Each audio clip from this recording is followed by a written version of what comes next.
राधे राधे महाराज जी। महाराज जी, दूसरों से बात बात पर जलन होने लगती है महाराज जी, इस भाव। भजन की कमी। अंतःकरण बहुत हल्का हो चुका है, मलिन हो चुका है, इसलिए क्षणे रुष्टा क्षणे तुष्टा, रुष्टा तुष्टा क्षणे क्षणे, क्षण में नाराज क्षण में प्रसन्न, ये बहुत हल्के अंतःकरण की बात है। अंतःकरण मलिन हो चुका है, इसको पावन करो, खूब नाम जप करो, भगवान की कथा सुनो, भगवान नाम कीर्तन करो। जब हृदय शीतल रहता है तो बड़ी बड़ी बुरी बातें भी कोई कह जाए तो मुस्कुराए, अरे बोल अपनी मस्ती में चल देते हैं। इतना बेईमान मन है कि छोटी छोटी बातों में तुम्हें जलाने लगेगा, छोटी छोटी बातों में। अगर इसको संभालो ना तो छोटी छोटी बातों में तुम्हें परेशान कर देगा। और जब इसे भजन करवा लो ना तो कोई धक्का मार दे, गाली दे दे, अपमान कर दे, निंदा कर दे तो भी उपेक्षा हो जाती है। अरे ये उसकी मति है, ये उसका विचार है, उसकी भावना है, और अपने मन को तुरंत संभालते हैं। तो मन को संभालने के लिए नाम जप, सत्संग और शास्त्रों का स्वाध्याय अत्यंत आवश्यक है। जब तक अध्यात्म नहीं होगा तब तक मन को नहीं संभाला जा सकता है। मनु जी कानपुर से। श्री हरिवंश महाराज। श्री हरिवंश महाराज जी। महाराज जी, आप कह रहे हैं कि आप कुछ जने आए हैं और एक ही ऑफिस में काम करते हैं, ऑफिस में भगवत में वातावरण रहे इसके लिए पूरा प्रयास रहता है नाम जप करने का। महाराज जी, कारोबार में आसक्ति हटाने का एवं ऑफिस से जो प्रपंच होता है महाराज जी, उससे बचने का क्या उपाय है महाराज जी? आसक्ति हटानी नहीं है, कारोबार से आसक्ति हटानी नहीं, उसे पूजा समझना है। आसक्ति हटा देंगे तो कारोबार नहीं हो पाएगा। और कार्य जब हम भगवान की पूजा, जैसे हम आपसे कहें जाओ आप हमारे लिए दिल्ली जाओ और दिल्ली से आप अमुक चीज़ खरीद करके लाओ, तो आप बड़े उत्साहित होकर जाएंगे। आपसे कोई पूछेगा कि आप दिल्ली जा रहे हैं, प्रपंच है, तो आपको प्रपंच, ठाकुर सेवा, महाराज ने बोला है ठाकुर जी के लिए मैं जा रहा हूँ, ठाकुर जी के लिए कहा, तो आपको कितना भी कष्ट मिले आप प्रपंच में घुस करके वो काम करके आनंदित रहेंगे। क्यों? क्योंकि आपको लग रहा है कि संत ने आदेश किया, भगवंत सेवा है। तो बस यही बात मान लो, ऑफिस भगवान की पूजा है। जो हम समाज की सेवा कर रहे हैं, जिस भी डिपार्टमेंट में हो आप, वो समाज के लिए ही है। समाज की सेवा भगवान की सेवा है। हमारी ऑफिस पूजा गृह है। हम अपनी ऑफिस में ईमानदारी से समाज के प्रति कैसे उनको सुख मिले इस भाव का बर्ताव रखते हुए हम कोई व्यसन न करें, शराब न पिएं, मांस न खाएं, गंदे आचरण न करें, बेईमानी न करें, तो वही पूजा आपको भगवत प्राप्ति करा देगी। देखो खास बात समझो, श्री रैदास जी महाराज अपना ही कार्य करते थे। कठौता बड़ा सा था, उसी में चमड़े को धोना, उसी से अपना कार्य करते थे। बड़े बड़े योगियों को परास्त कर दिया कठौते के पानी से, बड़े बड़े योगियों को क्यों? राम राम राम। जो भी कार्य कर रहे हैं वो भगवान का नाम जप करते हुए कर रहे हैं। तो बड़े बड़े योगियों को चमत्कार के द्वारा परास्त कर दिया उसी कठौते के जल से। क्योंकि बस निरंतर नाम जप और अपने कुल का कर्तव्य कर्म, अपना कर्तव्य कर्म पूजा मानकर। जैसे सदन जी कसाई थे, मांस काट के बेचते थे, पशुओं की हत्या नहीं करते थे, कसाई वाले से मांस ले आते थे, कुल परंपरा का था, और नाम जप करते। इतने सिद्ध संत हुए कि उनकी गाथा गाई गई है। तो हमारा जो कर्म है उसे हम ईमानदारी से यदि करें तो वो पूजा हो जाएगा। और नाम जप कर रहे हैं तो इसी से हमें भगवत प्राप्ति हो जाएगी। हमको आसक्ति नहीं छोड़नी, क्योंकि अगर हम अपने कर्म में आसक्ति नहीं करेंगे, एकाग्रता नहीं करेंगे, तो कर्म पूरा नहीं होगा।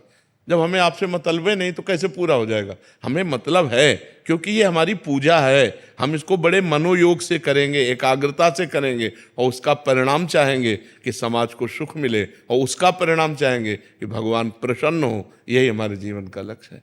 समझ पा रहे हैं आप? सृष्टि शर्मा जी हिमाचल से। राधे राधे महाराज जी। महाराज जी, आपके श्रीमुख से भी और साधकों के साक्षात्कार जब सोशल मीडिया पे सुने तो सुना कि राधा केली कुंज में काफी साधक ऐसे हैं जो पदों पे, अच्छे परिवार, नौकरी, धन दौलत, उन्हें अचानक से संन्यास मार्ग मिल गया। गुरुदेव, मैं ये पूछना चाहती हूँ कि क्या ये उनके पूर्व जन्म का भजन था, या इनको मार्ग मिला, या गुरुदेव और श्री जी की उन पर संग दोष, संग दोष। नारद सिख जे सुनय नर नारी, अवश्य भवंत जी होए भिखारी। समझ में आया? प्रेमानंद का संग दोष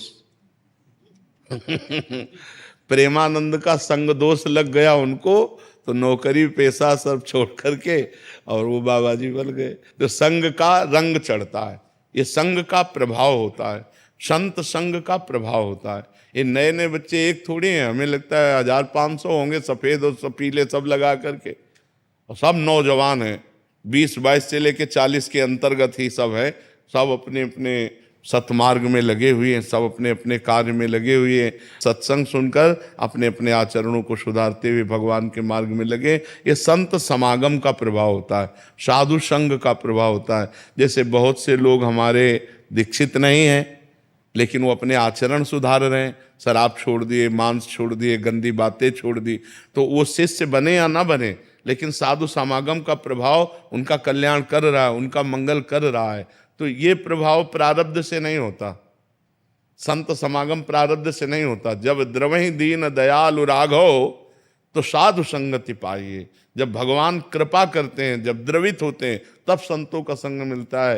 ये पुण्य से नहीं मिलता है, ये प्रारब्ध से नहीं मिलता है। हाँ, अब मोहि भाव भरोसा हनुमंता, बिनु हरि कृपा मिले नहीं संता। जब भगवान कृपा करते हैं तब संत समागम मिलता है, और जब संत समागम मिलता है तो उसका रंग चढ़ जाता है, और उसका रंग चढ़ेगा चढ़ेगा, पक्का चढ़ेगा।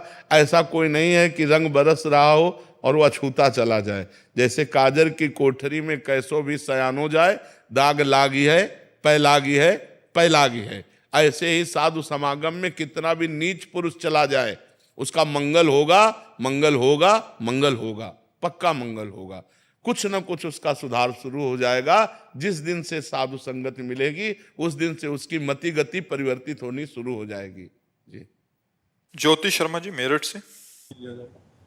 महाराज जी, भक्ति करके भगवत प्राप्ति जीवन का लक्ष्य होना चाहिए या भक्ति जीवन को सरल बनाने का साधन समझना चाहिए? नहीं, साधन सरल बनाने का नहीं है, सरलता तो एक गुण है भक्ति का। संपूर्ण भक्ति सरलता थोड़ी, सरलता तो भक्ति का एक गुण है। ऐसे शास्त्रों गुण प्रकट करके भगवान को अधीन कर ले उसे भक्ति कहते हैं। सुमिर पवन सुत पावन नामू, अपने बस कर राखे रामू। प्रेमाधीन भगवान भक्त के पीछे पीछे डोलते हैं, वो भक्ति के सामर्थ्य। केवल सरलता ये तो एक सद्गुण है। शांति, निर्भयता, क्या क्या सद्गुणों का भंडार है भक्ति। जो भगवान को अधीन कर ले उसे भक्ति कहते हैं। भगवान का नाम प्रेमाधीन है। भक्ताधीन मना पूज्यो, भगवान भक्त के अधीन है। भगवान भक्त की मन की बात पूर्ण करने वाले हैं। तो भक्ति तो बड़ी सामर्थ्यशाली वस्तु है बच्चा। उसमें केवल एक सरलता ही नहीं है, उसमें तो अपार सद्गुण है जो भगवान को लुभायमान करके भक्ति के पीछे पीछे, जहाँ जहाँ मेरा भक्त चरण रखे वहाँ वहाँ रखूँ हाथ, पीछे पीछे मैं फिरूं, कभी न छाड़ूं साथ। अनुब्रजाम में हम नित्यम पुरे अत्यंगुरेणुमी, मैं भक्तों की चरण रज मेरे ऊपर पड़ जाए इसलिए मैं पीछे पीछे घूमता हूं, भगवान कहते हैं। लेकिन कौन भक्त? निरपेक्षम मुनिम शांतम निर्वैरम समदर्शनम अनुब्रजाम में हम नित्यम पुरे अत्यंगुरेणु भी। जो निरपेक्ष हैं, किसी से कोई अपेक्षा नहीं रखते, जो किसी के आगे हाथ नहीं फैलाते। भक्त कभी किसी से पैसा नहीं मांगेगा। अगर वो पैसा या अपनी किसी बात की फीस लेता है तो वो भक्त नहीं है, वो व्यापारी है। हम भगवान की चर्चा कर रहे हैं, अगर इसकी फीस ले रहे हैं तो हम व्यापार कर रहे हैं, भक्ति नहीं कर रहे। भक्ति सबका, जैसे हमारे भगवान ऐसे आपके भगवान। हम भगवान की चर्चा कर रहे हैं, यही हमें आनंद मिल रहा है। ये हमारा सौभाग्य कि आप सुनने के लिए आए हैं। यही हमारी फीस है कि आप बैठकर सुनिए और सुनकर अपने आचरणों में उतारिए और आप भी भगवान के बनिए। तो भगवान के चरणारविंद की जो आसक्ति, जो भक्ति है, वो कभी बिकती नहीं है। अगर जहाँ बेचा जाता है तो भक्ति नहीं होती। भक्ति का स्वरूप क्या? निरपेक्षम, कोई चाह नहीं। जिसकी कोई चाह नहीं, अगर चाह रखता है तो भक्त नहीं। जिसकी चाह मिट गई, चाह मिटी, चिंता मिटी, मनुआ बेपरवाह, जिनको कछु न चाहिए वो साहन के सा, वो सहनशाह भक्त होता है। जिसकी चाह जा ही न चाहिए कबो कछु, तुम सन सहज सने बसो निरंतर तासुर सो राउर निजगे। निरपेक्षम, किसी की अपेक्षा नहीं। और मुनिम, हर समय जो मंत्र का मनन करता रहता है, शास्त्रों का मनन करता रहता है। शांतम, चाहे अपमान की स्थिति हो या सम्मान की स्थिति हो, जो शांत रहता है, किसी भी परिस्थिति में अशांत नहीं रहता। निर्वैरम, जो पूरे संसार में किसी एक से भी शत्रुता नहीं रखता, समदर्शनम, जो सब में भगवान का दर्शन करता है, ऐसे भक्त के पीछे पीछे भगवान डोलते हैं कि उसके चरण रज पड़ जाए, मैं पावन हो जाऊं। तो भक्ति की महिमा जो भगवान को अधीन कर ले, सरलता तो उसका एक साधारण सद्गुण है जी। बबली जी, राधे राधे महाराज जी। महाराज जी आपसे प्रार्थना कर रहे हैं कि प्रभु हम भी शरणागत हैं, स्वीकार करो तो जाने, अब हमें पतित से पावन सरकार करो तो जाने, ये जीवन नैया जर्जर है, छन छन विनाश का डर है, ऐसे भी एक पथी को भव पार करो तो जाने। महाराज जी कृपा करें। तुम राधा राधा हर समय उच्चारण करो, जो पद में लिखा है वो हृदय में आ जाए, बात समझना है। जिस समय हृदय में बात आ जाएगी तो हमारे आंखों से आंसू आएंगे और ये आएगा, प्रभु क्या मुझ नीच, मुझ पतित को जैसे आपने औरों को पावन किया है, क्या मुझे पावन करोगे? पर इसका भाव तभी माना जाएगा जब हर समय भगवान का सुमिरन होगा, हर समय भगवान का चिंतन होगा।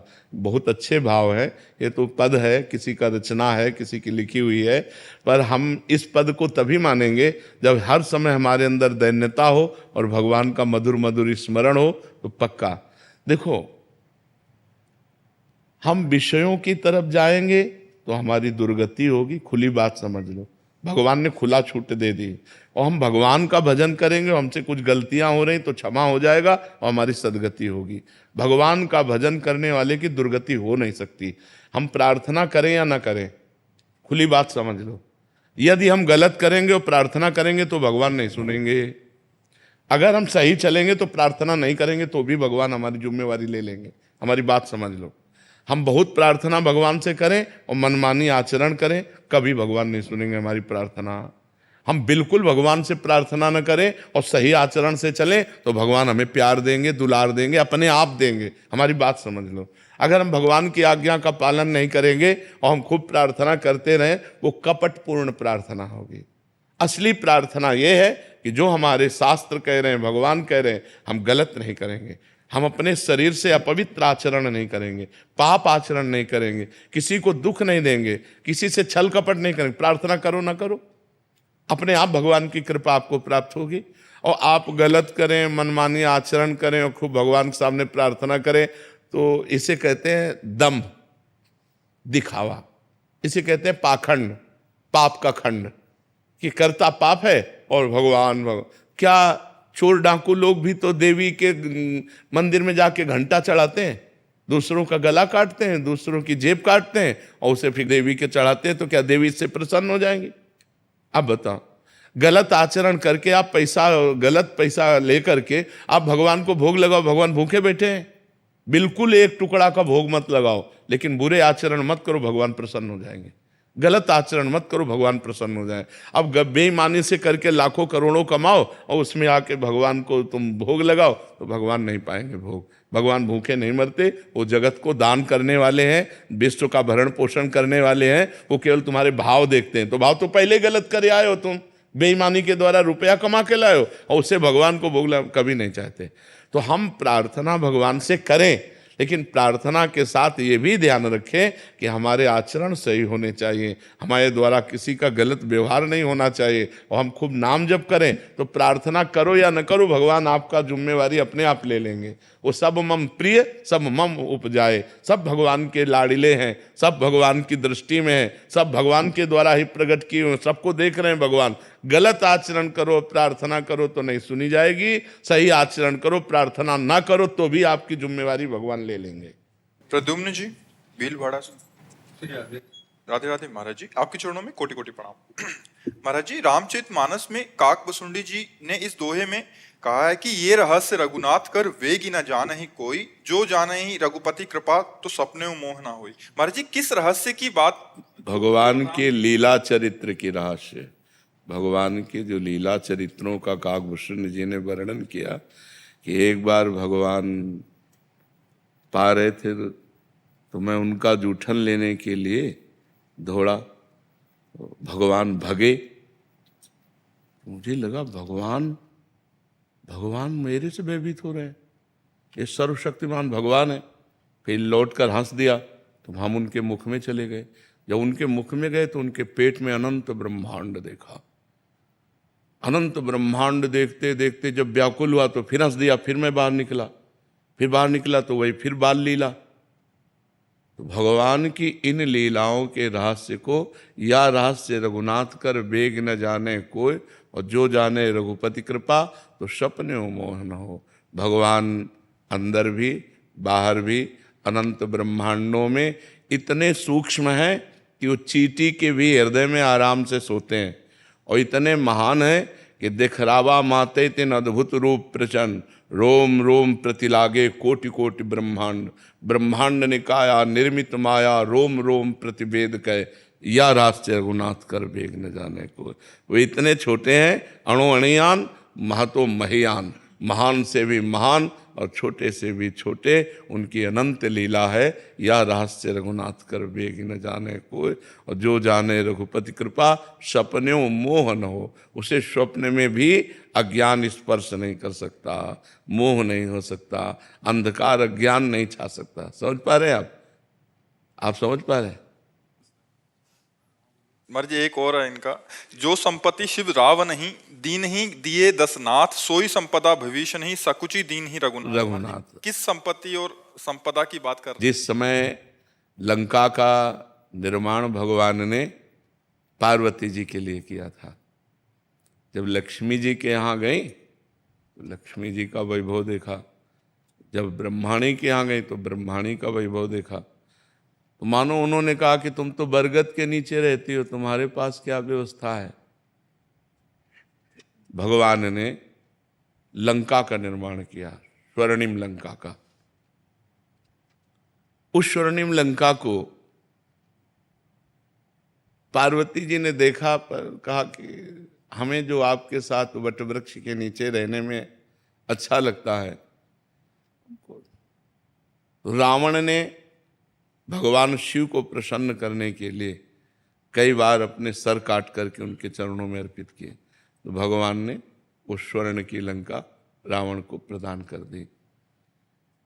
बिना सर काटे केवल सर झुका देने मात्र से विभीषण जी के शरणागति होने पर भगवान ने बहुत सकुच पूर्वक दिया। सकुच पूर्वक मतलब क्या है ये? मायाकृत लंका भगवान सकुच, क्योंकि भगवान प्रसन्नता पूर्वक देते हैं अपने चरणों की प्रेम लक्षणा भक्ति। लेकिन एक कल्प तक लंका का जो राज्य दिया वो सकुच करके दिया। तो इसीलिए कहा जो संपदा शिव रावण दीन दिए दसमात, सोई संपदा विभीषण सकुच दीन रघुनाथ। क्योंकि भगवान प्रसन्नता से देते हैं अपना प्रेम, अपने चरणारविंद का अनुराग। तो भगवान ने अविरल भक्ति भी दी और एक कल्प तक का लंका का राज्य दिया। क्योंकि लंका का राज्य ना देते, भगवान न देते, अपनी प्रेम लक्षण भक्ति ही देते केवल। लेकिन उर कछु प्रथम वासना रही, विभीषण जी कह रहे हैं। जब भगवान के समीप विभीषण जी पहुंचते हैं तो भगवान ने कहा लाओ समुद्र का जल लाओ, और लंकेश कहकर, तो उन्होंने कहा प्रभु मुझे ये नहीं चाहिए, मुझे आपके चरणों का प्रेम चाहिए। तो भगवान ने प्रश्नवाचक चिन्ह से देखा तो बोले हाँ, उर कछु प्रथम वासना रही। जब लात मारा था विभीषण जी को रावण ने, तो विभीषण जी ने उसी समय संकल्प किया था कि मैं भगवान की शरण में जाकर तेरा विनाश कराऊंगा और इसी लंकाधिपति के सिंहासन पर मैं बैठूंगा। तो उर कछु प्रथम वासना रही, प्रभु पद प्रीति सरित शोभहि।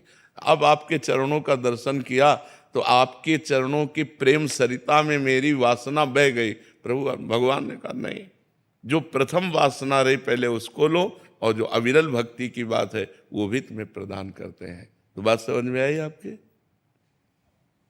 विष्णु दास जी दिल्ली से। राधे राधे महाराज जी।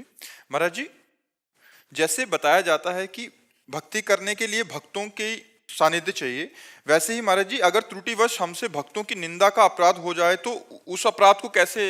हाँ, उन्हीं भक्त से विनय करो जिनसे हो गया है, और भगवान से विनय करो। ऐसे भगवान नहीं क्षमा करते, भक्त ही क्षमा करते हैं। क्योंकि जब दुर्वासा जी के द्वारा अम्बरीश जी का अपराध बन गया तो भगवान शंकर के पास कैलाश में गए, टिकने नहीं दिया। ब्रह्मा जी के पास गए तो उनका नहीं। तुमने हरिदास का अपमान किया इसलिए भगवान हरि ही तुम्हें क्षमा कर सकते हैं। वो हरि की शरण में गए तो हरि ने भी नहीं क्षमा किया। भगवान ने कहा अहम भक्त पराधीनो अस्वतंत्र इव द्विज, मैं अस्वतंत्र हूं, परम स्वतंत्र। भगवान क्या कह रहे हैं, इस समय मैं परतंत्र हूं, मैं स्वतंत्र नहीं हूं। अहम भक्त पराधीनो, मैं भक्त के अधीन हूं। ये सुदर्शन चक्र मेरा है, पर मेरे कहने से शांत नहीं होगा। जब तक अम्बरीश जी नहीं कहेंगे तब तक ये शांत होने वाला नहीं। इसलिए जाओ अम्बरीश जी के चरणों में पड़ो और वो क्षमा कर दें तो अपराध क्षमा हो सकता है।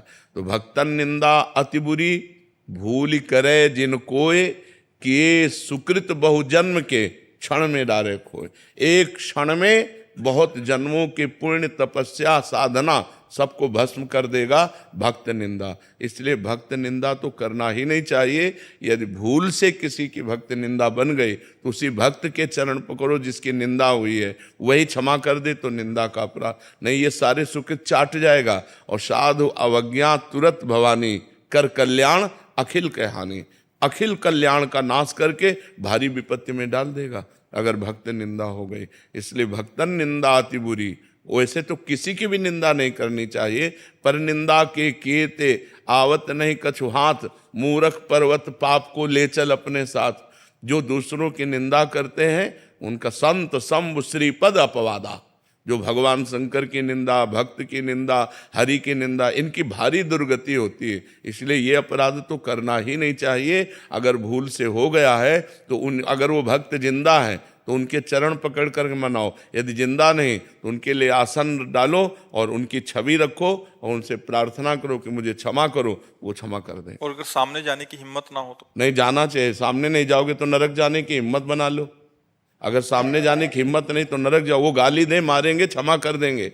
जाओ उनके चरण पकड़ो कि मेरे से गलती हो गई, भूल से मैंने आपकी निंदा कर दी, आप मुझे दंड दे दो या क्षमा करो, आप स्वामी हो, मेरे से अपराध बन गया। करना चाहिए, ऐसा करना चाहिए।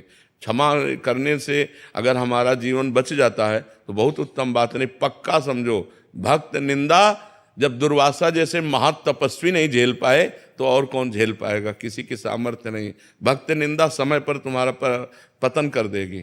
ना तुम वैष्णव भाव को पालन कर पाओगे और ना सांसारिक भाव का पालन कर पाओगे। भारी विघ्न पैदा कर देगी। शरीर में अस्वस्थता, बाहर विपत्ति झेल नहीं पाओगे। इसलिए वैष्णव निंदा करने का कभी साहस न करे, और अगर भूल से हो गई तो उससे क्षमा याचना कर ले। राजेंद्र कुमार पोदार जी, कोलकाता से। राधे राधे महाराज जी। महाराज जी, पिछले 2.5 साल से मैं आपके द्वारा दिए गए प्रवचन का श्रवण करता हूँ। यूट्यूब के माध्यम से एकांतिक वार्तालाप सभी कार्यक्रमों में सम्मिलित होता हूँ मन से।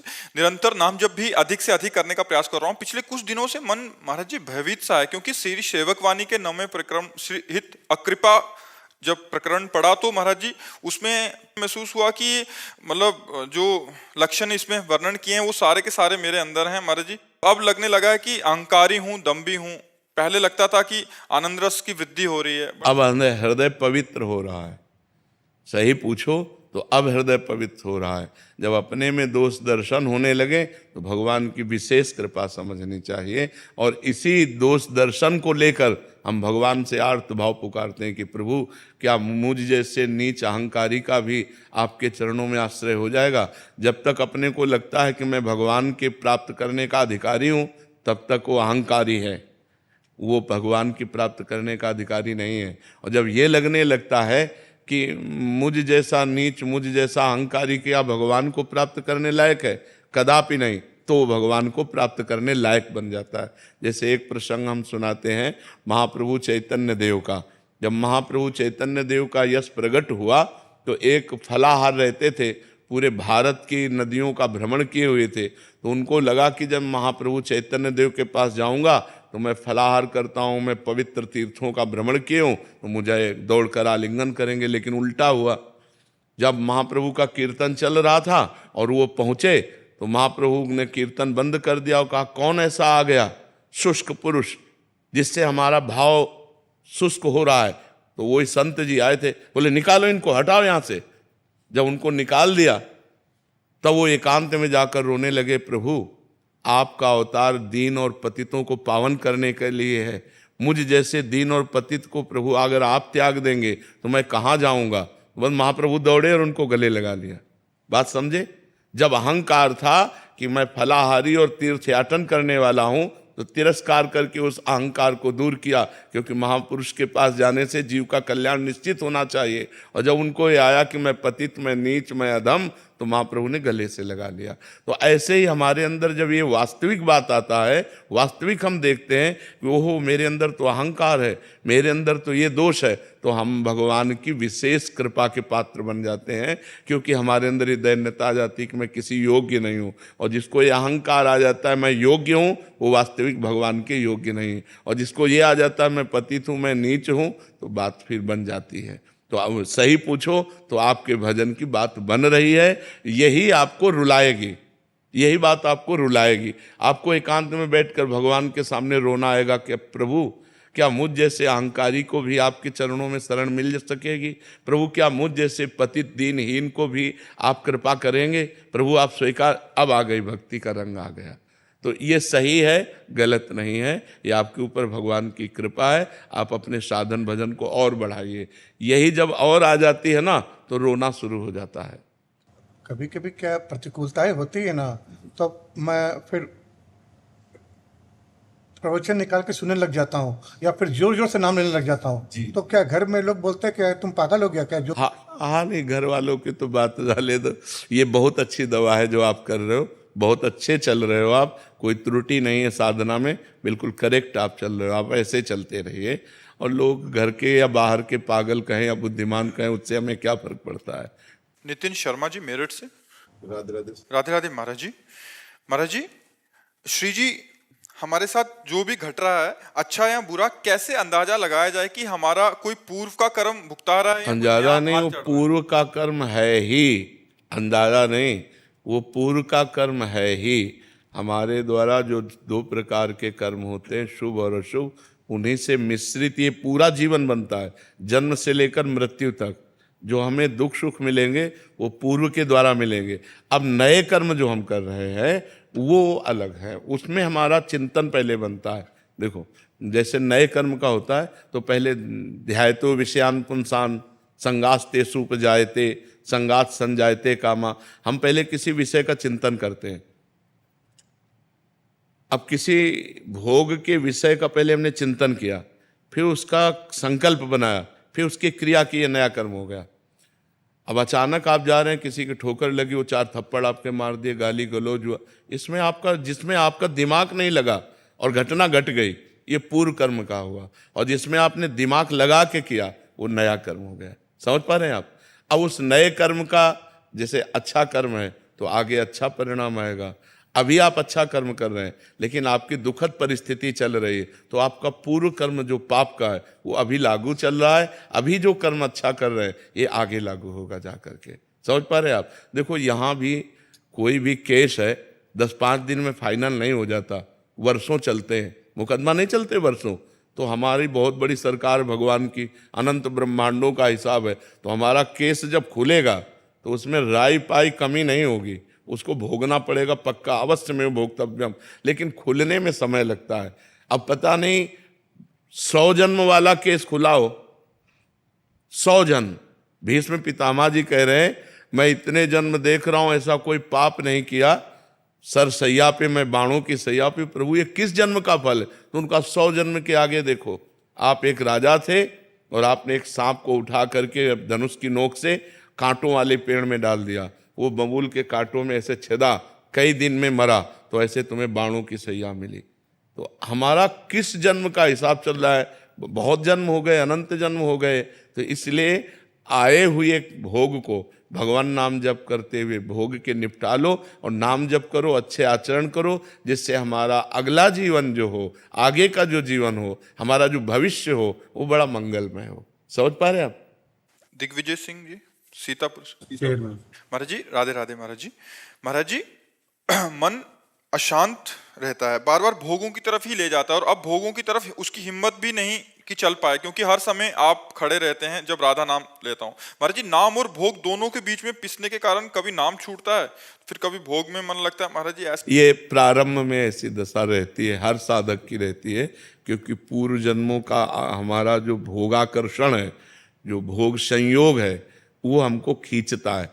जो नवीन विषयों को भोगने की इच्छा होती है उसे कामना कहते हैं, और जो भोगे हुए विषयों को भोगने की इच्छा होती है उसे तृष्णा कहते हैं। तो कामना को तो बुद्धि के द्वारा हम मिटा सकते हैं, लेकिन तृष्णा बार बार हमको जलाती रहती है। तो जब हम नाम जप करते हैं तो कभी भविष्य की चिंता, कभी भूत की बीती हुई बातें, कभी नवीन कामना भोगने की इच्छा, और कभी भोगे हुए भोगों की तृष्णा, ये हमारे अंदर आती है। तो हमको क्या करना चाहिए कि नाम में डटे रहना चाहिए। तो नाम इन सबको नष्ट कर देगा। हमें विश्वास रखना चाहिए, जैसे को नाम छोड़िएगा नहीं। अगर नाम छोड़ देंगे तब तो वो घसीट ले जाएंगे, कामना, तृष्णा, वासना, ये हमको पतित कर देंगे। और यदि नाम हमारे पास है तो वो नष्ट हो जाएंगी, वो घसीट नहीं सकती। तो इसलिए उपासक को चाहिए कि उधर की तरफ ध्यान न दे। जब मन, वासना, कामना इन चिंतनों में हमें फंसाना चाहता हो, उस समय हमको राधा राधा राधा राधा राधा राधा राधा। अभी जहाँ बैठे हैं एक साधक बैठे थे, उन्होंने कहा जब ऐसा होता है तो मैं जोर जोर से कहता हूँ राधा राधा राधा, तो घर वाले लोग एकदम आ जाते हो, कहते पागल हो क्या चिल्ला बैठे। बोले हमारी तो समस्या है, हम अंदर की समस्या को हटाने के लिए, लेकिन घर वाले लोग आ जाते, क्या हुआ, राधा राधा राधा राधा आप इतनी जोर से बोले। तो लोग कुछ भी कहें, जब अंदर हम फंस रहे हों तो उस समय एक ही उपाय, जोर जोर से पुकारे राधा राधा राधा। तो आप देखो तुरंत शांति मिलेगी, तुरंत आपका हृदय बदलेगा, क्योंकि नाम में बड़ी सामर्थ्य है। अच्छा, मन में कैसे जपें उस समय, क्योंकि मन तो गंदा हो रहा है, गंदे विचार ला रहा है, तो उस समय हमें जोर से शुरू कर दें राधा राधा राधा राधा राधा राधा राधा, तो हम उससे बच जाएंगे। और सोचता महाराज जी दोनों चीजें, अगर नाम छूट जाता तो बहुत चिंता होती कि नाम छूट गया, और उधर जब होता है तो फिर उसके लिए बड़ी चिंता, मतलब दोनों इतना चिंता आपस में पीस रहे हैं कि बहुत। बस ये इसी स्थिति से जहाँ निकल जाओगे तो आनंद मिल जाएगा। अब ये स्थिति कितने दिन आपकी बनी रह सकती है, आप जितना अधिक नाम जप करेंगे उतनी जल्दी से स्थिति से निकल जाएंगे। ये आपकी स्थिति नहीं है, ये हर साधक की स्थिति है। कि जैसे साधक चलता है तो भोग छोड़ने की चेष्टा करता है, भगवान को पकड़ने की चेष्टा करता है। महाराज जी ने भोग तो कर ही नहीं सकता, क्योंकि आप राइफल लिए बिल्कुल सामने कि भोग की तरफ जा ही नहीं सकता, भोग तो खत्म। कभी कभी कार्य व्यस्तता है तो नाम छूट जाते हैं कार्यों में। हाँ, तो उन कार्यों को भगवान को समर्पित कर दे। 2 घंटे काम किए तो बीच बीच में राधा राधा स्मरण करके उन कार्यों को भी भगवान को समर्पित कर दे, तो वो भी भजन हो जाए। तो आप चिंता न करो, आप बहुत सही चल रहे हो, आप बहुत सही चल रहे हो। बस चलते रहो तो इस स्थिति को क्रॉस कर जाओगे। जहाँ स्थिति को क्रॉस किए तो सामने मधुर मधुर झांकी और नाम चल रहा है, तो फिर हृदय द्रवित हो जाएगा, हृदय आनंदित हो जाएगा, विषय चिंतन खत्म हो जाएगा। आप चलते रहिए चुपचाप। अब हाँ, बहुत सही चल रहे हो, तभी ऐसा है आप। हाँ, अंदर ही अंदर मन जहाँ निर्मल हुआ ना, तो आनंद की धारा आ जाएगी बिल्कुल, और हानि तो होनी नहीं। जितना नाम जप कर लिया है, तुम्हारा मंगल किए बिना छोड़ेगा नहीं, पक्का समझ लो। तुम्हारा आगे मंगल ही मंगल है, आनंद ही आनंद है। इस जन्म में जिस कर्म से शरीर बना है, वो हो सकता है दंड आ जाए, हो सकता है शरीर में रोग, जैसे तो हमारा कर्म आ गया ना, अब वो हमारी किडनी को फेल कर दिया। तो इस शरीर का निर्माण शुभ और अशुभ कर्म से हुआ, लेकिन इस जन्म के जो हमारे कर्म है वो हमारा श्री जी से मिला के मंगलमय आनंद। ऐसी स्थिति में भी भगवान की चर्चा हो रही, भगवान का आनंद हो रहा है। तो इसलिए बहुत आनंद का विषय, घाटे का विषय नहीं, मंगल ही मंगल होना है। नाम जपत मंगल दिशि दशहु, 10 दिशाओं में मंगल होना है। अब लोक परलोक कहीं भी जाओ, आनंद ही होना है। अब कोई पतन नहीं होना। नामे भक्ता प्रणश्यति, मेरे भक्त का पतन नहीं हो सकता। यमराज जी अपने दूतों से कहते हैं, जब अजामिल वाला प्रसंग आया कि जिसके गले में कंठी बंधी, मस्तक पर तिलक और मुख में नाम है, भूल कर उधर मत चले जाना, भूल कर भी उधर मत चले जाना। तो मतलब यमराज का पार्षद तो आएगा नहीं लेने, अपने स्वर्ग जाना नहीं, क्योंकि स्वर्ग की इच्छा नहीं है। तो हमें भगवान ही मिलेंगे, हमारा मंगल ही होगा, इसमें कोई हानि नहीं है। गुरुदेव भगवान, ये जो स्थिति आप बता रहे हैं साधक की कि प्रत्येक के साथ होती है, तो इसमें प्रत्येक के समय अवधि भी अलग अलग होती है। भजन की तीव्रता, व्याकुलता। अब जैसे इनकी भजन की व्याकुलता बढ़ती है, कह रहे हैं कि हमारे जब भोगों की व्याकुलता बढ़ती तो आप हमें खड़े दिखाई देते हो। तो ये इनकी तीव्रता है कि वो भोगों से बचा करके, गुरु को सामने रख करके और भजन बढ़ाते चले तो जल्दी क्रॉस कर जाएंगे। अब जैसे कभी भोग भी लिया और कभी भजन भी कर लिया तो ये लंबा समय चलेगा, और जो ऐसे कि भोगों की तरफ तो जा ही नहीं सकता, भोग तो हो ही नहीं सकता, गलत काम तो हो ही नहीं सकता। बोले क्यों नहीं हो सकता? बोले आप खड़े हो, मान लो गुरु खड़े हैं, इष्ट खड़े हैं। तो जिसकी ऐसी मंगलमयी भावना है कि जहाँ पतन होना है वहाँ गुरु और इष्ट को देखता है, तो उसकी तत्परता बहुत प्रवीण है और वो क्रॉस कर जाएगा, जल्दी क्रॉस कर जाएगा। और जो है कि यार भजन तो करना ही है जिंदगी भर, भगवान तो मिल ही जाएंगे, उसका बहुत लंबा समय जाएगा। वो बहुत हो सकता है जन्म जन्मांतर अभी भटकना पड़े, क्योंकि जब तक असत भोगों का त्याग नहीं होगा तब तक क्रॉस नहीं कर पाओगे इस स्थिति को, असत भोगों का। अब जैसे गृहस्थ है, काम सताए, अपनी पत्नी से मिल लिए तो ये इनके भजन में बाधा नहीं पहुंचाएगी, लेकिन पराई माताओं बहनों की तरफ से गंदी दृष्टि बिल्कुल बंद कर दे तो वो क्रॉस कर जाएगा। समझ पा रहे हैं? जैसे आपकी अवस्था है तो आप ब्रह्मचर्य से रहिए, आप कोई गलती मत कीजिए, खूब नाम जप कीजिए, तो आप क्रॉस कर जाएंगे। अब ये हो सकता है कि वर्ष में क्रॉस करें, 2 वर्ष में क्रॉस करें, 10 वर्ष में क्रॉस करें। आपका भजन शैली कितनी है इसको तो आप ही समझ सकते हैं ना, या भगवान समझ सकते हैं। अब बाहर से तो नहीं जाना जा सकता कौन साधक कितना भजन कर रहा है अंदर, वो तो गणना वाला भजन थोड़ी होता है। भजन का तात्पर्य होता है वृत्ति का चिंतन होना, तुम्हारी वृत्ति भगवदाकार होनी चाहिए, तुम्हारा अंदर का चिंतन प्रभु से होना चाहिए। समझ पाए ना? शिल्पी यादव जी। राधे राधे राधे राधे महाराज जी। महाराज जी, आप कह रहे हैं आप एक खेल कूद के उसमें हैं, 9 साल से गेम खेल रहे हैं, गेम के बदौलत उनकी नौकरी लगी, नेशनल और इंटरनेशनल लेवल पे खेलने का मौका मिला महाराज जी। पर जब से आपको सुनने लगे हैं तब से खेल में अरुचि से होने लगी है, मन भक्ति में ज्यादा लगने लग गया है महाराज जी। लेकिन ऐसा नहीं है, ऐसा नहीं है। भक्ति हम जिस डिपार्टमेंट में होते हैं उसी में सच्चा बनाती है। हम एक सच्चे खिलाड़ी बने, भगवान का नाम जप करते हुए हम एक सच्चे अच्छे खिलाड़ी बने। आपके विजय से भारतवासियों को सुख मिलता है। जैसे कोई अपने भारत का किसी भी खेल में विजय प्राप्त करता है तो ऐसा लगता है मानो मुझे ही नंबर मिला हो, मानो मैं ही जीता हूँ। हर भारतवासी को लगता है, भारत वाला जब विजय को प्राप्त होता है, चाहे क्रिकेट हो चाहे कोई भी खेल हो, तो हमें लगता है हम ही विजय को प्राप्त हुए। इतने भारतवासियों को सुख मिलेगा यदि आप जिस खेल में हो बहुत अच्छे खिलाड़ी बनकर नाम जप करते हुए और अगर विजय को प्राप्त करें तो ये हमारी भक्ति का स्वरूप होगा। अरुचि नहीं होनी चाहिए।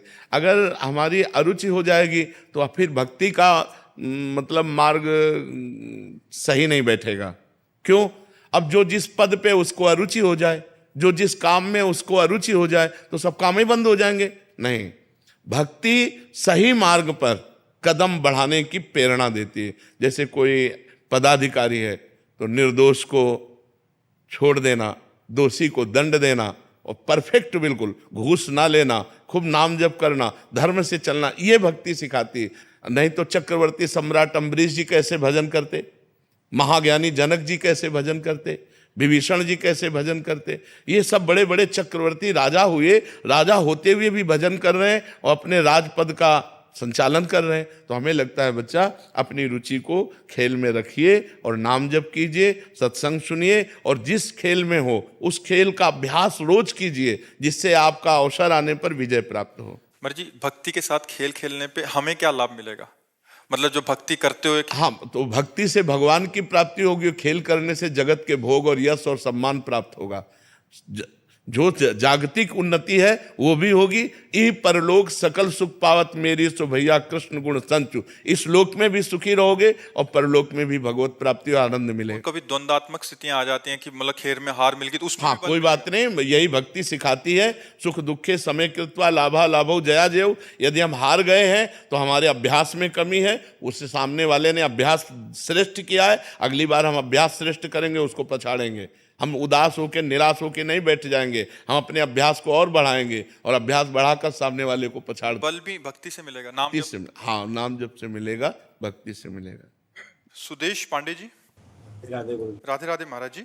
महाराज जी, पूर्व में आपके मुखारविंद से सुनी वह दिव्य प्रेरणा की यदि भागवत जी का मूल संस्कृत में 18,000 श्लोकों सहित पाठ किया जाए तो उससे जीवात्मा जो गई है उसका जीवन उत्थान होगा। महाराज जी कह रहे हैं कि वो किया इन्होंने माता पिता की सदकेतु हेतु।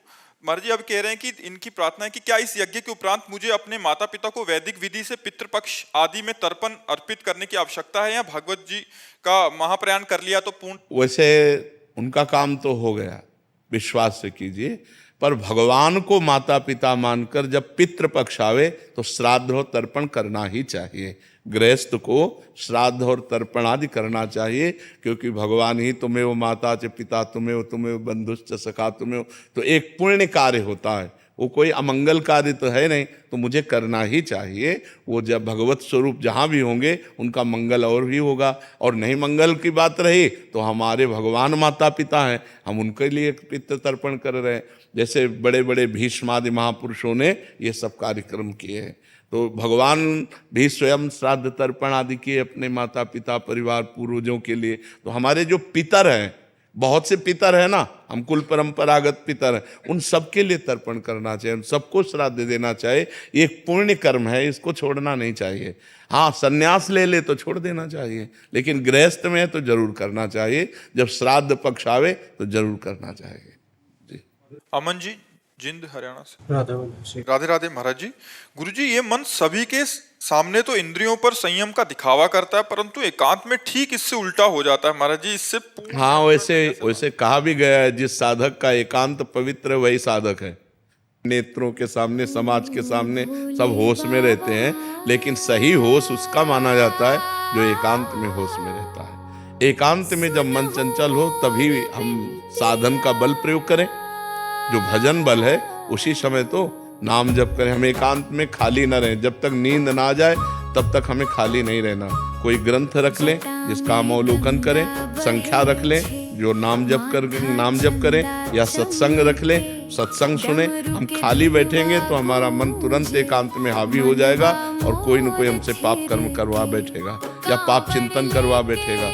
तो इसलिए बहुत सावधान रहना चाहिए। एकांत में मोबाइल रहता है, कोई गंदी बात न देखें, हम सत्संग सुने या शास्त्र स्वाध्याय करें या नाम जप करें, और नींद जब आ जाएगी तो अपने आप आ जाएगी, उसमें परेशानी नहीं है। नींद जो 4 घंटे 5 घंटे लेनी है, उसके अलावा हमें सावधान होकर समय काटना है। खास समय एकांत का, और जब खास समय सोने जा रहे हैं उस समय तो और बिल्कुल सावधान होकर, बिल्कुल नामाकार वृत्ति करके। जैसे अब अपने लोग सोते हैं ना, तो सोने नहीं जाते, ध्यानस्थ होते हैं, लेट गए और एकदम परमात्मा में ध्यान। अब कब सो गए पता नहीं, फिर जब जगे तो फिर उसी ध्यान में बैठ गए। पहले सबसे पहले बस नाम जप। तो एकांत को संभालना होगा, ये आपका ही नहीं सबका है। एकांत सबका गंदा हो जाता है। यदि चतुर सुजान साधक नहीं है तो एकांत में गंदगी कर ही बैठता है, और जिसका एकांत गंदा है उसकी साधना ठीक नहीं है। जिसका एकांत पवित्र है वही वास्तविक संत है, वही साधु है, वही साधक है, वही महात्मा है। चाहे गृहस्थ हो चाहे विरक्त हो, ये साधु संत महात्मा गृहस्थ विरक्त के लिए भेद नहीं है। इसमें गृहस्थ भी महात्मा हो सकता है। स्थिति है तो वो महात्मा है, स्थिति नहीं है तो वेद से महात्मा नहीं माना जाता, स्थितियों से माना जाता है।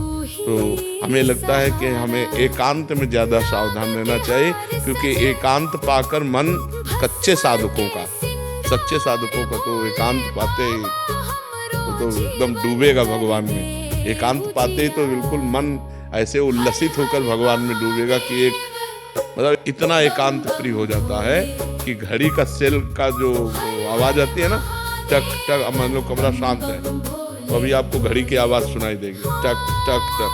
जैसे अब डूबने में वो भी तो फिर उसको हटाना पड़ता है। एकांत में वो बहिर्मुख भोगों का चिंतन या बहिर्मुख बातें, जो कच्चे साधक हैं, अभी जो प्राथमिक स्थिति के साधक हैं, उनका जो छलांग लगा चुके हैं आध्यात्मिक, उनका तो एकदम एकांत होते हैं और एकदम शांत परमात्मा में डूब गया। और जिसका अभी विषय रस भोगने की लालसा बनी हुई है, उसको बहुत परास्त कर देता, बड़ी दुर्दशा कर देता है एकांत में, नाना प्रकार के कुकृत्य करवा देता है। जहाँ एकांत हुआ तो वहाँ वो हावी हो जाता है। इसलिए उस समय बहुत सावधान रहना चाहिए। ये 4 बातें याद कर लें: नाम जप, शास्त्र स्वाध्याय, सत्संग और सद्विचार। इनके द्वारा हम एकांत को व्यतीत करें। एकांत में ये जरूर लागू करें। ऐसे उड़िया बाबा के उपदेश ऐसे हर समय जीवन भर सिराने रखा है। जब सोने जा रहे होते, जहाँ देखा मन चंचल हो रहा, फौरन खोला, 2-4 सूत्र पढ़े, एकदम चिंतन में बस।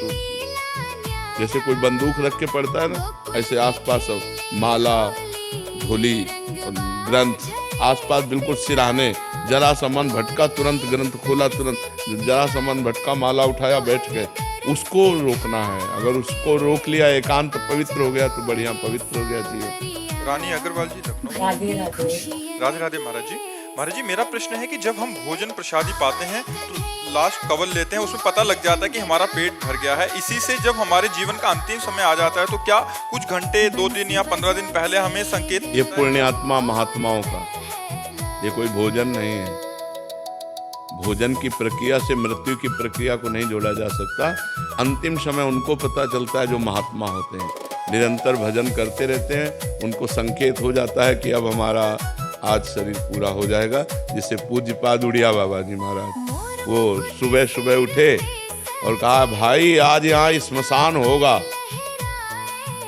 कोई समझ ही नहीं पा रहा था कि मतलब क्या, और बस जाकर के प्रवचन किया 2 श्लोकों का कि जिसका जन्म निश्चित है उसकी मृत्यु निश्चित है, आत्मा का ना जन्म है ना मृत्यु है। तो कोई समझ नहीं पा रहा था कि मतलब क्या है इन श्लोकों का। और बस सत्संग में बैठे, आनंद ब्रह्मचारी प्रभुदत्त ब्रह्मचारी की भागवती कथा कह रहे थे, बाबा ऐसे शांत बैठे थे। इतने में वहीं आश्रम में रहने वाला एक भगवान दास नाम था, वो आया और उसने कहा लाओ मैं मोरछल करता हूँ। मना कर दिया कि नहीं तुम्हें नहीं देंगे, क्योंकि मोरछल के लिए पर्सनल जन होते हैं। अब वो गया और गड़ासा जिससे चारा काटा जाता है, वो गड़ासा छुपा के ऐसे लाया और बाबा के ऐसे 6 इंच गड़ासा घुस गए, ऐसे 4-5 गड़ासे जोर से मारे। खुली चांद बाबा की तो ऐसे फव्वारे जैसे उड़ते हैं, ऐसे खून के फव्वारे उड़े। बाबा ओम। बाबा को सुबह पता था कि आज ये घटना होने वाली है।